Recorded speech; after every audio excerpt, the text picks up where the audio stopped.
Sejam muito bem-vindos ao nosso vídeo 3 da série Vícios Emocionais. Dessa vez nós falaremos sobre a dependência da validação externa. Meu nome é Gustavo Ian, sou mentor de desenvolvimento pessoal e especialista em neurociência do comportamento.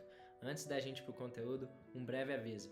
Esse vídeo é de caráter educativo, portanto não invalida a presença de um psicólogo e muito menos invalida a tua parte terapêutica.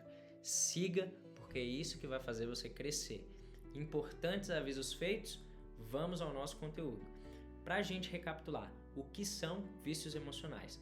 São padrões repetitivos de comportamento e estados emocionais que por vezes nos causam alívio ou prazer momentâneo, mesmo que sejam negativos para nós. E quando nós falamos da dependência de validação externa, o que isso tem a ver com padrões emocionais?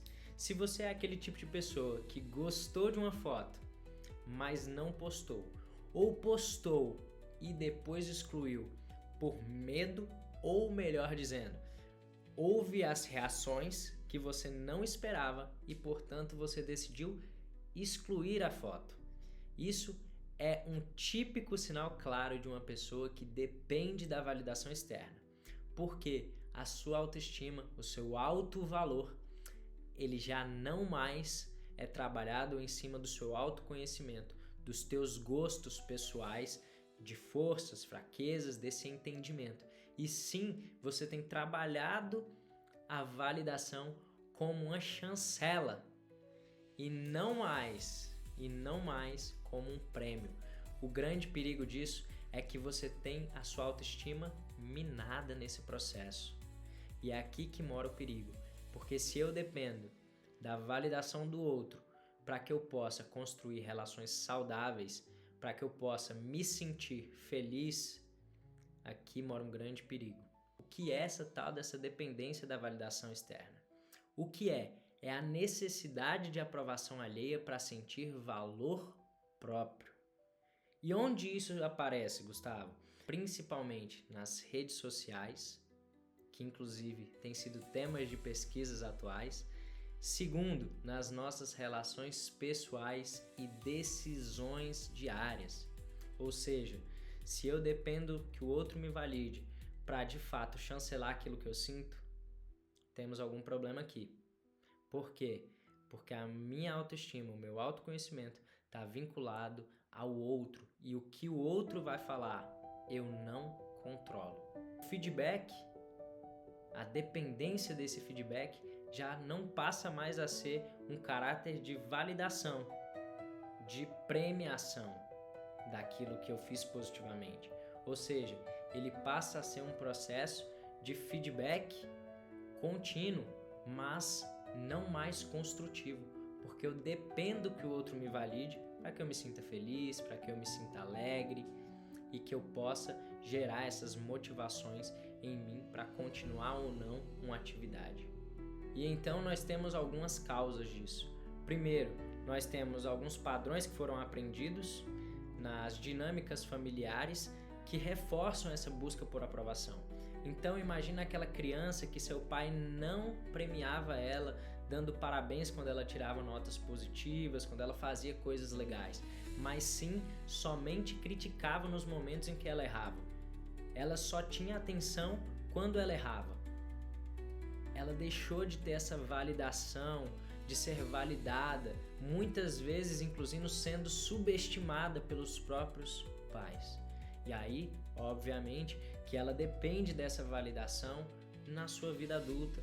Ela depende dessa validação nos seus relacionamentos, porque ela não foi validada. E então, essa premiação que era para ser comum, que era para ser algo relacionado a um prêmio, ela passa a ser uma obrigação do parceiro de falar que estou bonita, de falar que estou isso, que estou aquilo, que sou fantástica, que sou incrível, que sou uma mulher empoderada. E aqui mora o problema, porque essa insegurança muitas vezes afasta o outro ao invés de aproximar. E é justamente aqui que os relacionamentos começam a ser abalados. Uma das principais causas disso é justamente os traumas de infância, que logicamente são tratados pelos psicólogos, pelos terapeutas. Essa não é a minha função aqui. Portanto, eu gostaria de elencar aqui com vocês alguns sintomas dessa dependência e como elas impactam nos nossos comportamentos. Eu elenquei então 4. Primeiro, ansiedade excessiva. O que é a ansiedade? A ansiedade é a presença de incerteza, especialmente sobre o futuro e sobre aquilo que a gente não consegue controlar. E eu consigo controlar a fala do outro? Não consigo. Eu consigo prever, mas controlar eu não consigo. Então, nós temos também as decisões comprometidas. Por quê? Porque se eu tenho medo do que o outro vai falar, do que o outro vai fazer, isso me gera ansiedade, às vezes eu deixo de tomar uma ação e eu passo a ser uma pessoa de inação e não mais de ação.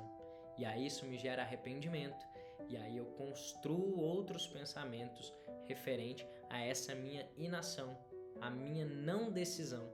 E então eu tenho uma dependência também, e aqui eu coloquei muito importante trabalhar isso, a dependência do digital, o uso compulsivo das redes sociais, que é justamente essa validação.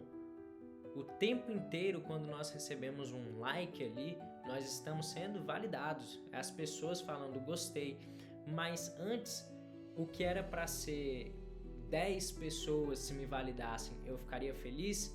Hoje, com as redes sociais, se 1000 pessoas não curtem uma foto minha, significa que aquela foto não foi bacana.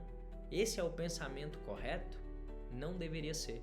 Por quê? Porque você posta as coisas ali nas redes sociais porque você gostou, porque é para você e não para o outro. Essas são as ideias iniciais das redes sociais, mas nós estamos acabando virando produto do meio. Quem nunca apagou os comentários?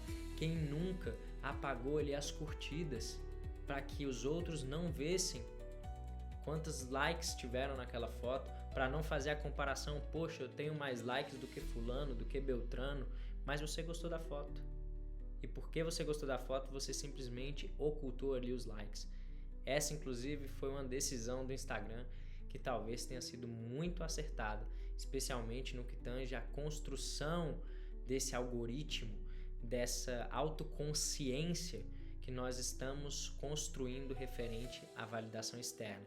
Porque se você gostou da foto, mas fez o exercício de ocultar os likes, significa que tem algo aí que você precisa trabalhar. Medo constante, a preocupação intensa de rejeição. Nós somos seres sociáveis e por sermos seres sociáveis, nós queremos participar de grupos. Só que eu só consigo ser uma pessoa autêntica se eu me entendo, se eu sei as minhas forças, as minhas fraquezas, as minhas oportunidades e principalmente as ameaças que estão próximas a mim. Portanto, algumas consequências disso na minha saúde mental são fundamentais de serem observadas. Primeiro, baixa autoestima, porque se eu preciso me adequar ao grupo e não mais sou identificado com o grupo, eu começo a me adequar, eu perco valor pessoal, eu começo a me ver de uma forma diferente, porque as pessoas não estão me aceitando. Entende? Como isso gera uma ansiedade? Mais do que isso, as pessoas que têm essa dificuldade de sentimentos de inadequação, elas podem por vezes cair numa depressão, por exemplo. E isso se torna um ciclo muitas vezes vicioso, porque eu tenho um padrão que ele é auto-reforçado de, poxa, eu gostei disso, mas meu grupo não gostou. Então isso me gera uma ansiedade, eu preciso me adequar, e esse sentimento de inadequação, ele causa muitas vezes um ambiente mental depressivo. Olha como isso é um ciclo que pode acabar em um momento bem ruim, em algo realmente péssimo. Mas eu não estou aqui para te trazer notícias ruins. Afinal de contas, eu não sou um portador do apocalipse. Eu sou portador de esperança. E por isso eu elenquei aqui 4 possibilidades de superar a dependência da validação externa.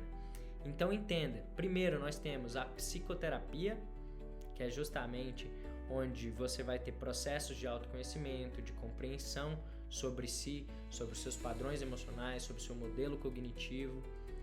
Isso, normalmente, eu gosto de estabelecer. O teu psicólogo, ele vai trabalhar do seu ponto A para o seu ponto A menos. Vamos colocar dessa forma. Eu, como mentor, eu vou trabalhar contigo do ponto A para o ponto B. Eu não vou mexer lá no seu passado. Eu entendo sobre o seu passado, mas eu não mexo no seu passado. Entenda essa diferença, porque isso daqui é ouro. Quando você for num processo de mentoria, especialmente no que tange a desenvolvimento pessoal, o seu mentor ele tem que ter isso muito claro. Não mexer no passado, entender o passado para traçar estratégias para o futuro. Show? Exercícios de autoestima. Então, o que seriam esses exercícios de autoestima? São práticas diárias de autoaceitação, de reconhecimento do próprio valor, entendimento ali da matriz que a gente chama de matriz SWOT, aqui no Brasil é muito trabalhada como uma matriz fofa. Então você tem esse autoconhecimento, essa autoconsciência sendo muito trabalhada. Desintoxicação digital. É importante você muitas vezes, se você é uma pessoa que depende muito da validação externa, você reduzir o tempo de redes sociais. É uma estratégia super eficaz.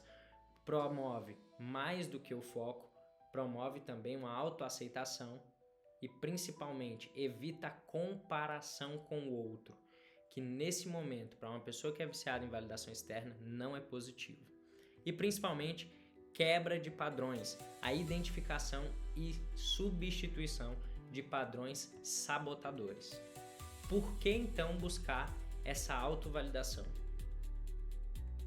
Por que você acredita que nós buscamos a autovalidação? Primeiro você vai trabalhar a sua autonomia.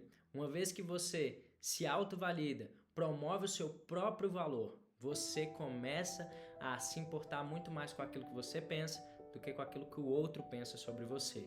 Você tem, segundo lugar, a possibilidade infinita de ter uma vida muito mais leve, mais saudável emocional e fisicamente, porque as tuas emoções impactam diretamente no seu corpo. Elas literalmente podem fazer você melhorar fisicamente ou piorar fisicamente. Então, não deixe de gerenciar as tuas emoções de forma assertiva, porque é elas que vão determinar os teus comportamentos e resultados.